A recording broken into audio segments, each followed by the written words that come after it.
Sa ibang balita, naglabas na ang pulisya ng artist sketch ng isa sa mga suspects sa pang-hold up sa roving teller ng bangko sa isang mall sa Pasig.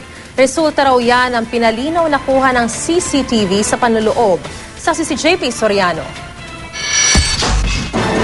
Matapos pag-aralan ng CCTV ng Robinsons Metro East noong mangyari ang pang-hold up sa roving teller ng Robinsons Bank, pinalinaw ngayon o in-enhance ang footage para lalong makilala ang mga suspect. At ang isa sa kanila, nagtugma sa paglalarawan ng saksi kaya nagawa na ng artist sketch. Sa video nakikita siya doon na yun nga, yung tama, magtugma yung dinescribe ng ating witness.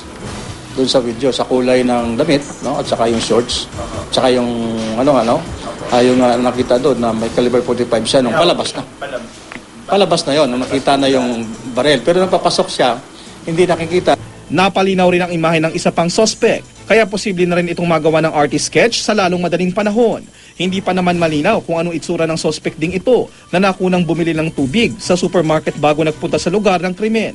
Gayon din ang isa pang suspect na nakunang humahawak sa bulsa. Ang suspect namang ito, posible raw na ginamit ang nakasabit na cellphone sa leeg para makipag-ugnayan sa ibang suspect. Gayon din ang isang nakamotor na siyang nakdala ng bag ng perang nakuha sa Robinsons Bank.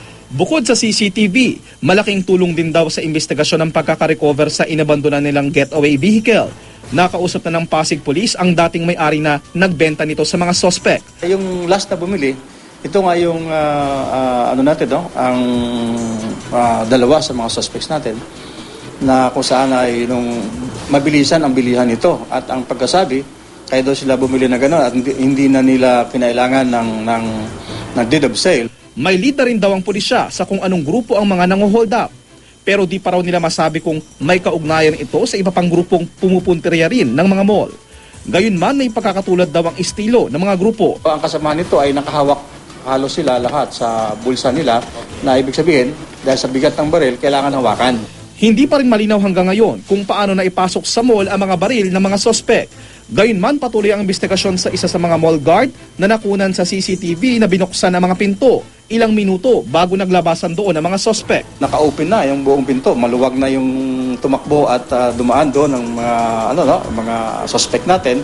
So siguro mga ilang minuto lang na binuksan niya ay doon na po nagkaputukan at nagkatakbuhan na yung mga suspect. Is he a suspect na, sir?